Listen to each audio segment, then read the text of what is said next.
গুরদ্বারা প্রবাসী ঐক্য পরিষদের পক্ষ থেকে গুরদ্বারা ৯ নং ওয়ার্ড নিবাসী একজন অসহায় পরিবারের মেয়ের বিয়ের খরচ বাবদ ২০,০০০ টাকা এবং একজন রোগীর চিকিৎসা বাবদ ৫,০০০ টাকা অনুদান প্রদান করা হয়েছে।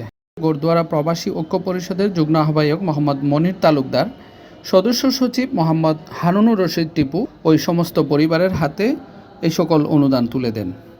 পরিষদের যুগ্ম সচিব মোহাম্মদ সোহেল, গুরদ্বারা ইউনিয়ন পরিষদের অফিস সেক্রেটারি মোহাম্মদ মারুফ এ সময় উপস্থিত ছিলেন। গুরদ্বারা প্রবাসী ঐক্য পরিষদের সম্মানিত সদস্য সচিব, বিশিষ্ট মানবিক সংগঠক এবং হাটহাজারী সমাচার পত্রিকার সম্মানিত দাতা সদস্য, ইউএই সমিতির সম্মানিত সহসভাপতি জনাব হারুনুর রশিদ টিপু বলেন, গুরদ্বারা নিবাসী প্রবাসে অবস্থানরতদের ঐক্যবদ্ধ সংগঠন এই গুরদ্বারা প্রবাসী ঐক্য পরিষদ। এই সংগঠনের যারা এই সকল দান অনুদানের সাথে জড়িত সকলের জন্য দোয়া কামনা করেন তিনি। হাটহাজারী সমাচার।